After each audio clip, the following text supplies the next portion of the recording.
I am Kim INIL from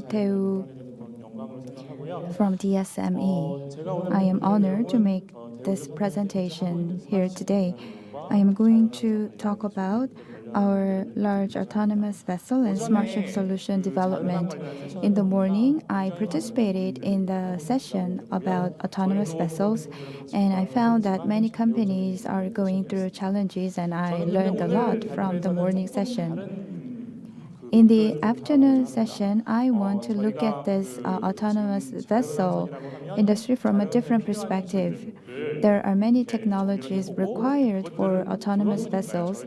I want to clarify the technologies required for autonomous vessels, and as we are a shipbuilding company, I will talk about how we can apply the technologies to sell the autonomous vessel in the market.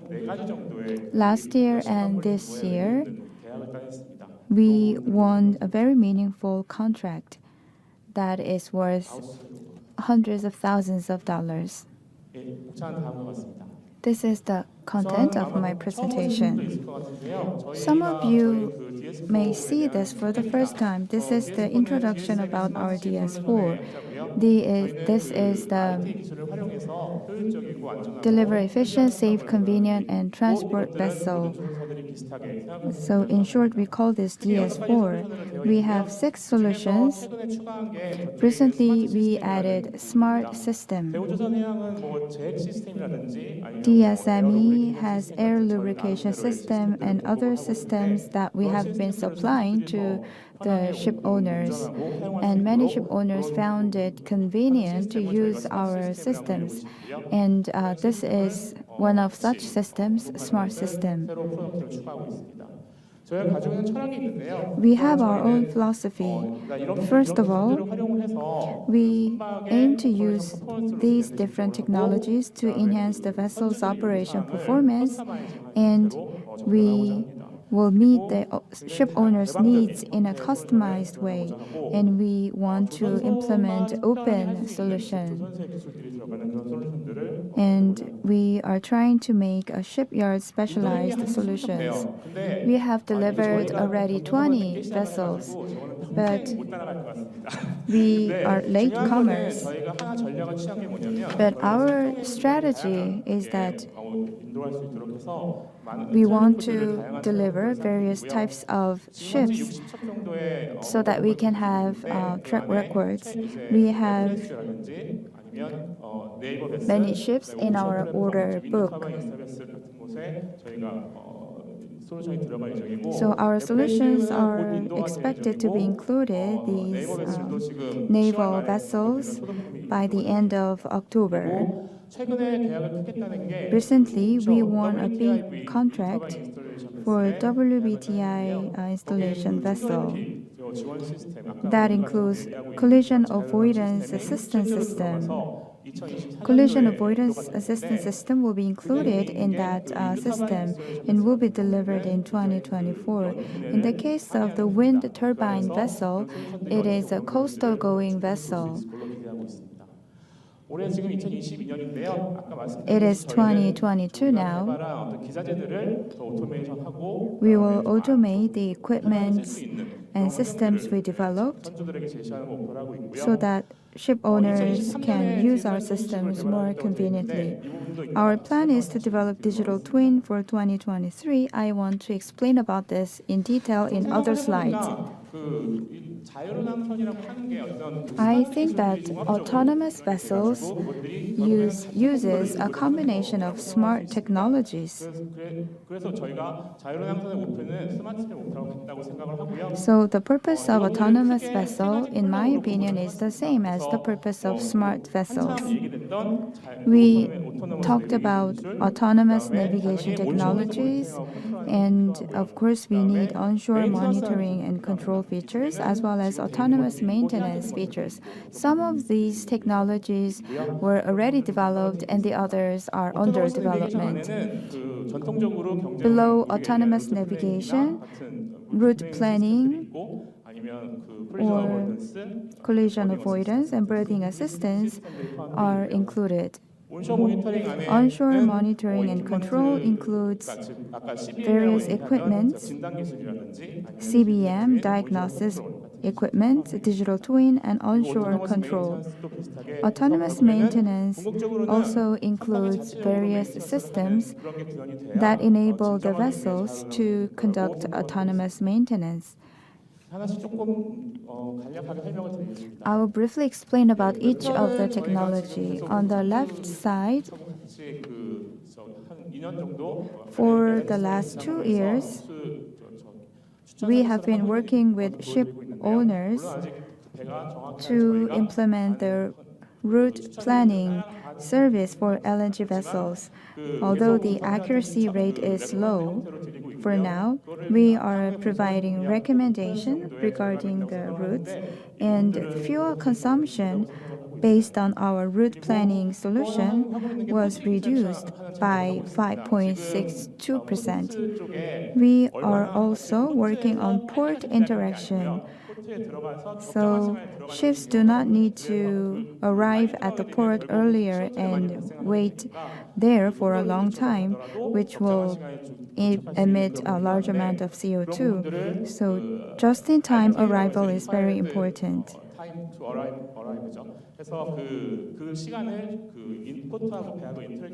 It is important to have interaction between vessel and onshore, the land system, and exchange information about the required time of arrival. We are also developing collision avoidance feature. Unlike other shipyards, if you look at the left side, we built an experiment vessel. This is about 12 meters long. This is a small ship, but it has all the equipment that is used in large commercial vessel. But it's difficult to control this experiment vessel. In the case of large commercial vessel, it is directly connected to autopilot system, but this experiment vessel does not have the autopilot like the one used for large commercial vessel. And we conducted tests 2 times under different environmental conditions. We found that we need to do a lot of things to make improvement. And the experiment, the test is being done at a very good environment. We are doing the experiment at Pyeongtaek waterways. In Pyeongtaek waterways, there are lots of ships operating there. So the there are many traffic ships. And our researchers are having hard times working on the coding and fixing issues and problems during experiment. This year, we will conduct the 3rd test with this experiment vessel to test the collision avoidance feature. If the result of the test is good, then we will be able to show higher quality collision avoidance system. I'd like to play the video. Now, this is our experiment vessel, and it has camera and shoot the scene like this. We use radar information and conduct sensor fusion to display the data on the screen. We will continue testing this vessel by the end of this year, and we expect to commercialize this one next year. Next one is onshore platform and monitoring service. We have somewhat different view on onshore platform and monitoring service. We collect data from ships and provide content service through the cloud. But in our case, we meet the needs of ship owners or shipping companies. After delivering this solution, we are continuously receiving feedback from ship owners so that we can provide better content, better customized content. And the analysis environment could be changed. So we are reflecting such possibilities in developing and improving our system. Diagnosis is one of the areas where technologies are under development. We are considering to commercialize this equipment diagnosis part. You can use various technologies like knowledge-based troubleshooting sheet or data analysis tools. You can also use vibration data or power voltage data.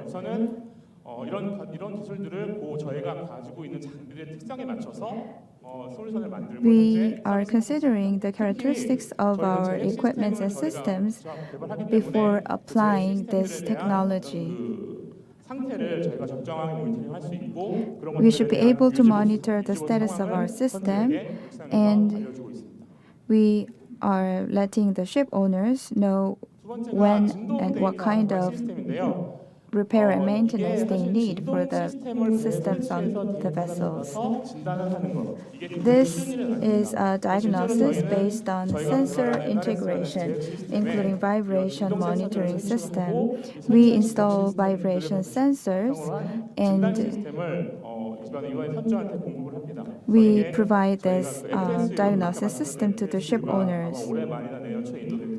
FSU will be delivered by the end of this year or next year.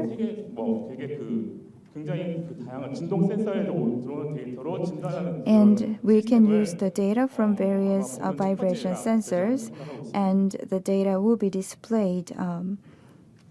And FSU will be the first of its kind that has this diagnosis feature. In order to make digital twin, we need three things. First, 3D model and real-time data. And we need simulation model. Then we can have digital twin. We created a prototype digital twin and proposed this to the LNG ship owners, and they were satisfied, and we won contract for the digital twin. Our roadmap says that we're going to deliver the digital twin by 2023.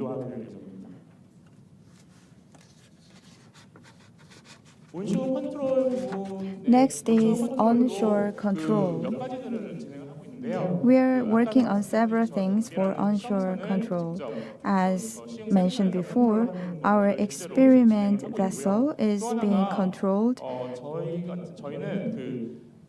remotely in our center. If we can control the ships from the onshore system, we can create much safer and better working environment for the seafarers if they are not on board the ship, but if the seafarers work in the ship control center, their working environment will become much better. In Siheung area, we actually tested the remote control. We used satellite communication and LTE network as well. But satellite communication has some latency time, so it has limits. But we think that it will become possible to control and operate the systems remotely. Lastly, maintenance. First of all, we should understand the status of vessel.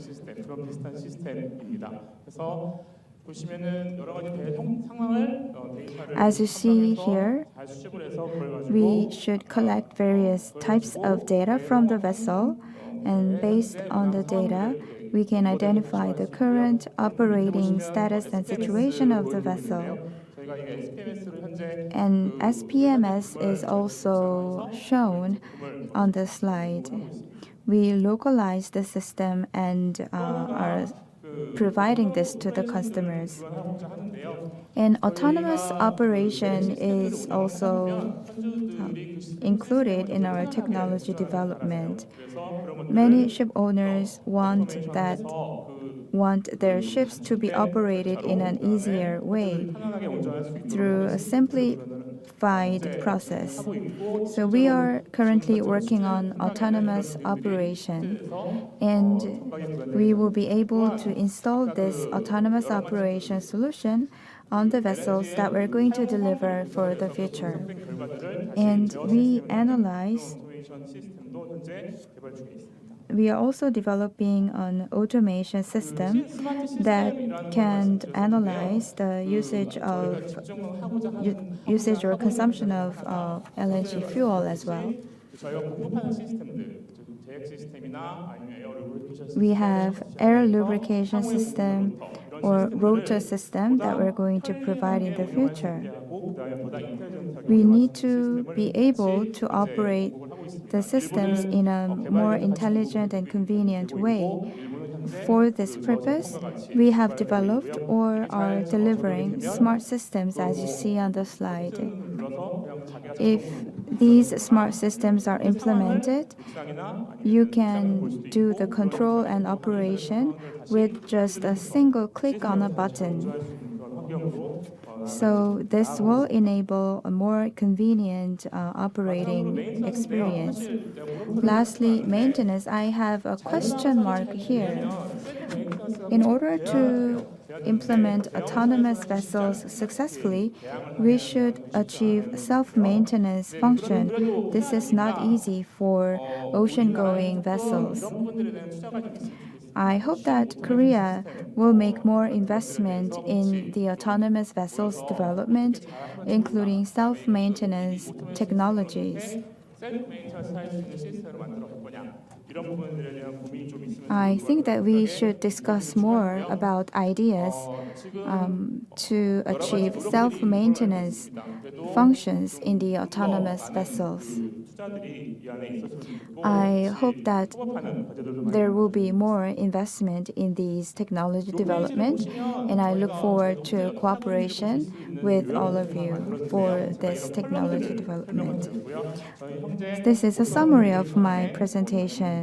Under autonomous navigation, we are providing economic navigation assistance services, and we have signed a contract for wind turbine vessels to provide the relevant smart systems to the vessel. There are many equipment and systems required for autonomous maintenance. We are working on various types of solutions and services to enable autonomous maintenance, and we won the contract for equipment service as well.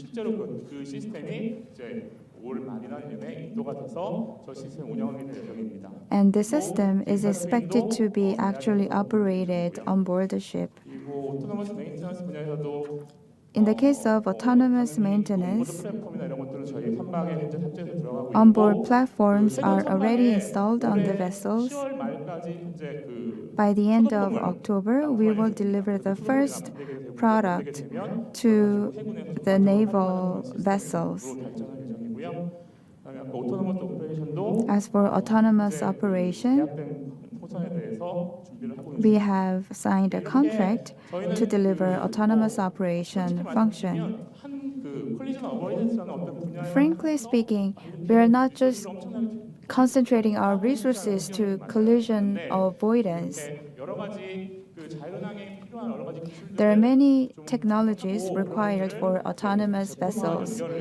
We clarify such technologies, and we are transforming such technologies into actual products. And in this process, we will accumulate good experience and know-how. Thank you very much for your attention. Congrats to Mr. Annie Kim, Principal Researcher from DSME.